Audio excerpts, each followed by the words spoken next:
Do you know that visionary leadership is ranked as the highest viable ways of addressing challenges, especially them that are in Africa, so that Africa is able to transist, to go from,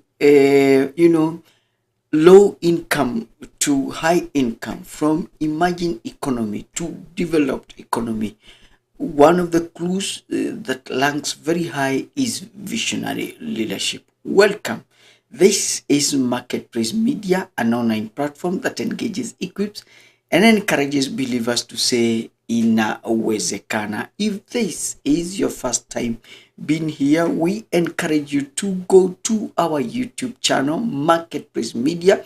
Please hit the subscriber button so that every time when we upload a new video, YouTube will notify you. My name is John Kimani. Very interesting that Kenya was at the same level with Singapore in 1963 in terms of population, and more specifically in terms of GDP. As we speak today, the World Bank actually ranks Singapore as the second nation in the world which has easiness, which it's very easy to do business. In the currently, our GDP as a country stands at 265 billion US dollars, while that of Singapore actually is almost double because it goes to US dollars 467. Now, what is the difference? Somebody might ask. And the answer comes very fast and very quickly and very simple. For Singapore, they were simply visionary. They were not reactionary. They actually put up in place workable policies. They monitored, they actually implemented those policies that have been able to spark growth, while their Kenyan counterpart did not. Visionary leadership is very, very important. And it is something that we cannot ignore. We need to put visionary leadership into our bag. And so today we will look at what we are calling notes on visionary leadership. What is it that is needed, and what does it mean to be visionary? A respected scholar and a pastor and a teacher by the name of Dan Reyrad actually shares three truths about vision. They are: number one is that vision is required to move things forward and to realize progress. In other words, if anybody desires, any leader who desires to make things to move forward, to attain progression, to be able to move from point A to point B, so that we can be able to fight immobility and an ability to move, for us to be able to break what we call inertia, then it is very important for us to be able to apply vision. Because what vision does in the life of organization, or when we have a visionary leadership, then there is progress. People actually are moving from darkness and moving towards development. That's why Dan Radiant actually says that visionary is required to move things. So if you are facing stagnation in any organization, what actually is required is to have somebody with a vision. When visionary leadership is actually blended within that leadership, when vision becomes part and parcel, becomes the primary focus, then of course you expect to experience a breakthrough and movement and growth. Number two, vision brings energy that is required to build momentum. Let it be said, for us to be able to have employees that feel energized, that are on the move and they are going, there is need to come in and pump in a new visionary. Part of what visionary does is that it makes people to be energized, because at the end of the day they have something wonderful, they have something great, they have something noble that they are looking forward to. That's why it is very important that we have vision, and then vision needs to be cast, and cast well clearly and so that it inspires the hearts of people. Number three, then according to Dan Radiant, is that vision is what brings fire, it's what brings flavor, it's what brings fuel to the mission or purpose. Every time when a leader casts out a vision, you remember when during last year when the sitting President William Ruto, doctor, when he went around this country talking about the Hasura movement and how he will pump lots of money into the Hasura agenda. You know, one of the things that that vision did is that it was firing people up, and people felt some flavor. People felt like this is very good news, and it was fuel that actually made them to go and in big lines to vote in the president as for and to become the fifth president. Now, having said that, let's ask ourselves a very simple question. And the question that we are asking is, what are some of the types of visionaries? What are some of the types of visionaries? Now, we need to say that from our reading, we've stumbled on three of them. Number one, there is what we call entrepreneurial visionary. It is very important for us to note that not all senior pastors, not every CEO, not every top leader has this kind of this type of mindset that is becoming an entrepreneurial visionary. Now, we need to say that these are very great leaders, and they do three things that actually distinguishes them from other types of visionaries. And number one, top on the list, is that they start new things. An entrepreneur visionary is this guy who will take on a big challenge and start something new, not necessarily new, but they have a way of even making the existing system to become better. And this begins with a burden for change, and they are driven by passion. And the beautiful thing is that they have that willingness in their lives to be able to pay the price. Normally, these are people that are quick to see things. They have an eye to spot what needs to be fixed. They spot challenges, they spot gaps, they spot hindrances, they spot obstacles very quickly. And just because they are willing to pay the price, so they will be up and running. They form the early category of early adopters or early innovators. You remember when we talk about change management, we have those people that we categorize as laggards. We have the adopters. Now, this entrepreneurial kind of people, visionary leader, are early adopters. They are able to see a good idea and spot it, and before long they learn with it. Now, they see in their own mind. They see things in their own mind. They are able to see it, and they hardly wait to put that which they have seen in their mind into action. Okay, and this one of the entrepreneurial or kind of leader that comes to mind very quickly is David. Another leader that comes to mind is Nehemiah. In our contemporary world, we can talk about the sitting president of this country. We can talk about Margaret Wangari Maathai. We can talk about the CEO for Equity, James Mwangi. These are people who are simply impatient. They want to start things. They see things that should have been there, and so they have that burning desire. Their pants are on fire so that they can start new things. Number two is that entrepreneurial kind of leaders, visionaries, who also do the second thing, is that they will embrace risk. For them, risk is not something that can dampen their resolve. It will not make them to stop. Actually, what it does is actually helps them to do it better. Remember, these are the crop of people that are willing to step out and press forward into uncertainty, even when things are dark for them, even when they do not know how things will turn out. They are more than excited to go out there despite uncertainty and ambiguity. They will go out there and do things and make sure that they have brought change. The vision is worth it. And because of that, then people will always follow. They are filled with courage, and they risk big, and so that the change can be introduced. An entrepreneurial visionary understand the cost, but then again, even when they know the cost, they will not allow the cost to limit them, to stop them, to put a break into them. They will simply go out there, even when they have some unanswered questions. They will move. Number three, entrepreneurial kind of visionaries who need a team to execute, and so they are very good in putting up a team, especially the one that is specialized in their area of gifting.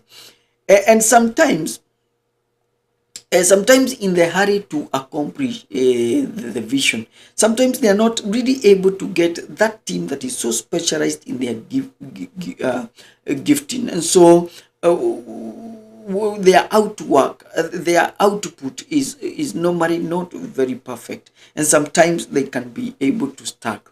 Now, but at the same time, entrepreneur visionaries who run, and along the way they will put up a team so that they are able to accomplish a vision. So that is entrepreneurial kind of visionary. The second type of visionary is actually called a organizational visionary. This kind is the one that actually comes there, and these are simply builders. They simply are aiming at making things better. They are aiming at improving what already exists. The beautiful thing about the organization of visionary is that they are able to see the real problems. In every organization, there is the real problems, and there is the imagined problems, and there is the anticipated problems. Let's put that again. In every organization, there are real problems, there are anticipated problems, but then there is also the imaginary problems. For these ones, they are able to identify the real problems even before anybody else have seen. And the beautiful thing is that they don't stop there, but again, they are also to see solutions to these problems, and they work around the clock so that they are able to ensure that the organization becomes a functional, that it's working well, and they fine tune so that effectiveness and efficiency are achieved. And of course, an organization is headed by human beings, so there is the likelihood, there is the risk of it breaking down. And this is where organizational kind of visionary steps in, because they have a lot of stamina. Even when things break down and they keep on breaking, they have the stamina, they have the resilience to do it again and again without stopping. So not only that, but again, these people, the organizational kind of visionaries, they also integrate people and structure. They're able to match, they're able to put up a structure, and they're able to come and manage, they're able to come and put right people so that people can be able to make the system go. And they have just a unique kind of brilliance at integrating people and structure so that the desired results that organization was set for are actually achieved. We need to say right here is that a vision is very, very powerful, but much as it is powerful, it can fade very quickly and feel to never to come. Why? Especially when we do not have people who we can put into praise, so that these people can be able to work a system so that they can be able to birth, they can be able to develop, they can be able to achieve the God-sized vision that each of them God had given them. And that means they have clarity of direction. An organizational visionary will falter and likely get stuck without clear direction. So what they do is that they are very good in creating a definite, a very clear, solid path, and so that they are able to move in is seamlessly and in a smooth way. Now, number three, we have what we call people visionary. Now, the people visionary, they have an eye for human potential. They look out at people, and when they look at them, they see on what they can do. They look at their strength, they look at their ability, and so they are able to tap those giftings, those unique strengths that people have, and they are able to put them into the right spaces such that the vision becomes accomplished very, very easily. The beautiful thing about them is that they have a very big faith. They have great faith in what God has placed in them, and so they believe just as God has placed in them big visions, then there are also people that have been placed along the way to help the vision become true. And so their major focus is on the overall vision.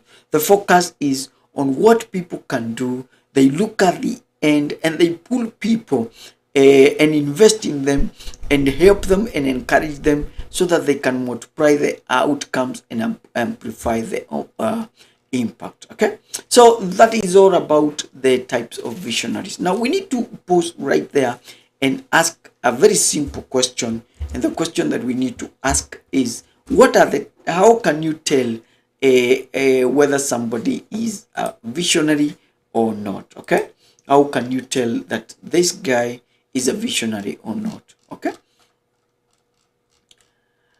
we need to say a few things about visionary people, and I hope you are also ready to capture them, because it is very, very important for us to be able to capture. Number one, we need to say that they are innovative. In other words, these are people who are able to step out of the box. For them, creativity is the thing. They have that ability to look out and see things that needs to be improved or made better. And they have always new ideas. They have fresh ideas about how certain problems can be solved and how the world can be better. And so they always asking, how can we challenge the status quo? They're always thinking on how things can happen in a new way, and they look at different ways in which things can be done. Not only are they innovative, but number two, we can say they are also very persistent. Their dying power, their giving up power is very high. They don't give up very easily. We need to say it right here is that everybody faces obstacles. And one of the unique things about visionary leaders is that they have that power inside them that is able to push through in pursuit of larger goal, even when they are faced with a lot of challenges. They never give up. They have very strong perseverance, and so they will never get stuck, and they are able to accomplish what they had initially set out to do. Visionaries, interesting is that they don't spend a lot of time talking about problems and hiccups, challenges, or letting them hold them back. What they do is they ask, now that we are going through this challenge, how can we solve so that we can continue in our journey? Number three, they are willing to take risk. Of course, we've said and we'll keep on saying is that change cannot happen without a willingness to take risk. There is the risk of failure, there is the risk of rejection, there is the risk of never being able to live up to see the dream. But all the same, visionaries will always take risk. This risk sometimes will mean some setbacks. But again, as we've said and we'll keep on saying, visionary leadership won't let those challenges, will not let these hiccups to step them, but will take steps so that the effort is worth. So, and we should say this, that does not mean that they are reckless. It's simply that they anticipate the risk, they short risk them, and they look for effective ways of being able to mitigate those risks once they manifest themselves. So they do not want to be taken feet flat. They anticipate the risk, and so they make contingency plans. They look for ways to mitigate those challenges. In other words, what we are saying is that they have what we call disaster preparedness. Their disaster preparedness is very high, because they anticipate that things can go wrong. When they are driving cars, they anticipate that the car tire might break down. So what do? They carry a spare tire. Number two, they anticipate that the car might break down. So they have a number for a mechanic. And every time when they go around there, they would always want it to be known. They want it to be known by their friends that they have visited a certain place. And so when they are in trouble, they can be able to secure that help quickly. Number four, we are saying they are organized. These are not confused kind of people who do things in a confused manner, but these are highly organized. And we are saying organization, that when you are organized, actually you are able to be able to locate things very, very quickly. Somebody said, and this must be John Maxwell, if you fail to organize yourself, then you will be agonized. You will go through lots of agony. And so what a visionary leader does is that they map out. They are able to put up a path of action. They are able to say, we're going to do A, we are going to do B, we are going to do C, we are going to do D. And so that when things are organized, one of the beautiful things, and things are organized, it's very easy to measure them. It's very able to track them. It's very able to be able to see this is where we've come. Number five, these are enthusiastic wrote. They are so passionate. They are on fire about their cause. And when a visionary person starts talking, they would bore you. They would really talk for long because it looks like they feel that those that they are speaking with have not been able to catch. So they send a lot of fire. Okay. We can say number six is that they are focused. In other words, they follow one course until successful. They don't allow themselves to be distracted by distractions. They will remain committed to their course, sometimes even to their fault. Sometimes they are so focused that they don't even see mistakes. They don't see trouble coming. And one of the beautiful things is that they will ensure that their followers or the employees that remain focused to the end goal, and they have experienced very minimal distractions along the way. Number seven, we are saying they are willing to listen. They have big ears. They want to sit down there with a notebook and a pen, and they want to take notes. And much as one may argue that these people are so passionate, do they have time for others? The truth of the matter is, because they want to accomplish the goal, so they sit down. They do not input from others. They will not rap against the advice that you've given. Visionaries needs to be, they look for ways to collaborate and to look where to the people that are advising them, so that they promote teamwork. I think that is number 8. They have charisma. In other words, they are able to inspire others. And these are people who draw others. They are able to draw people to themselves, to their cause. And they always endear themselves to people who they know will likely buy their visions, who will run with their vision to the next level. And this doesn't necessarily means having big personality who will endorse a product. No. Visionary leader can be anybody within our rank or even lower. It simply means this is somebody, when they stand up to speak, they are able to speak in a convincing way that every person is buying from them. Number 9, if you allow us, we can talk about they have a sense of responsibility. Remember, one of the things that makes us to lose greatness is when we miss to be responsible. Responsible simply means that you are willing to be asked, why did things go wrong? And you explain without heaping blame, without doing finger pointing. Setbacks might set up to any team, be it in a church, be it out there. But the responsibility of the leader is to own up that responsibility and to promise to rectify things.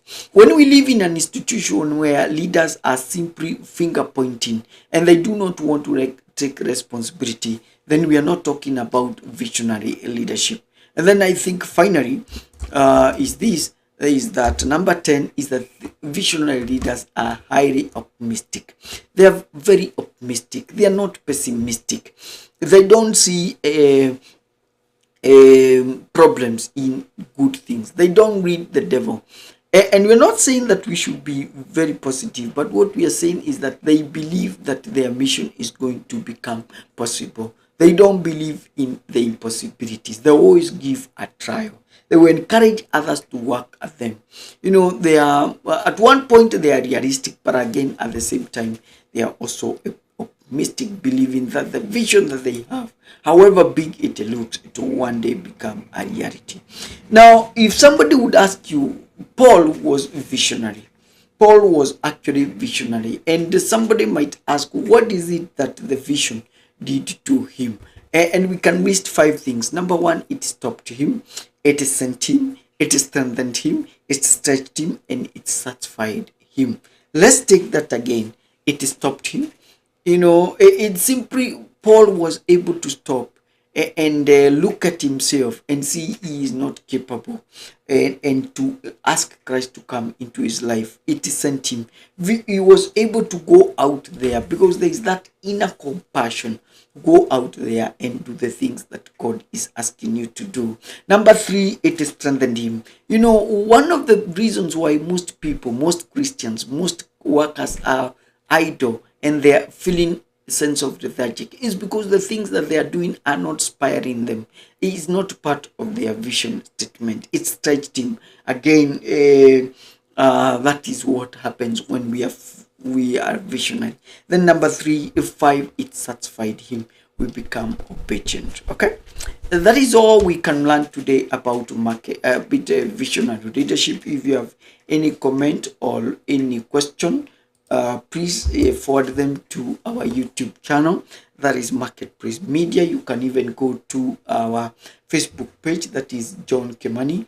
Write your comment and we shall be able to respond to you at the tail end of this broadcast. This is Marketplace Media, an online platform that engages, equips, and encourages believers to say inawezekana. If this is your first time being here, we encourage you to hit the subscriber button such that every time when we upload a new video, YouTube will notify you. Thank you